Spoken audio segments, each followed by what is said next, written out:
The dedication ceremony of our museum 25 years ago, our founding chairman, Elie Wiesel, stated that the museum was not an answer, that it's a question.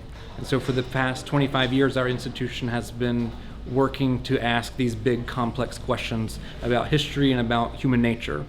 And so I think that today's event was a chance to ask these big questions about bystanders, about complicity in these two historical contexts.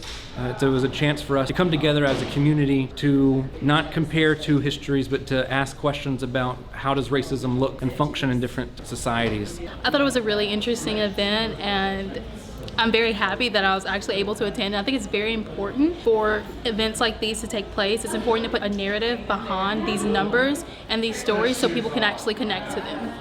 It's important to reflect on your past as far as the roles that everyone plays, either as a bystander or a perpetrator or victims of oppression, and how that intersects and how that kind of transcends into this modern political climate that we have. To be able to continue to learn from different perspectives and different people who have been doing amazing research in the area of all kinds of civil rights. Gatherings like this are very important, especially in our current atmosphere, politically, socially, that exists not just in the United States, but globally. There's been a decided retrenchment in the progressive movements from the 1940s, 50s, especially the 60s.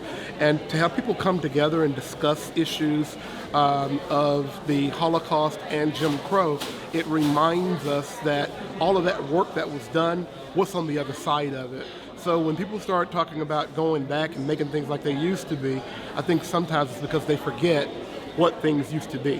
One of the panelists today talked about, he asked his class if they would like to return to the 1960s. And everybody said yes, except for one black female student. She didn't want to go back to the 60s.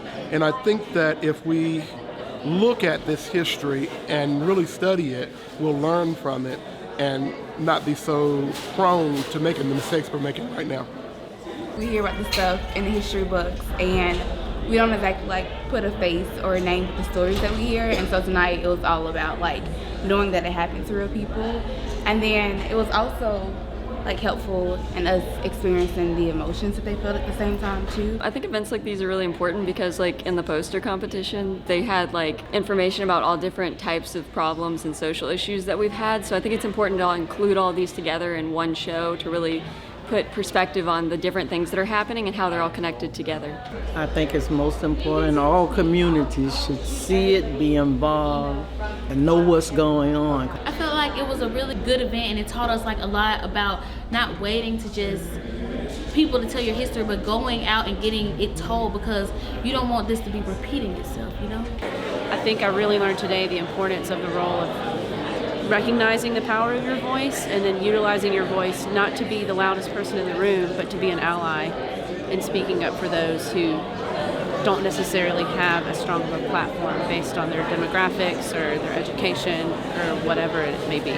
Our goal, which is really to help the next generation, my goal is to help the next generation be agents of change to make this world a better place.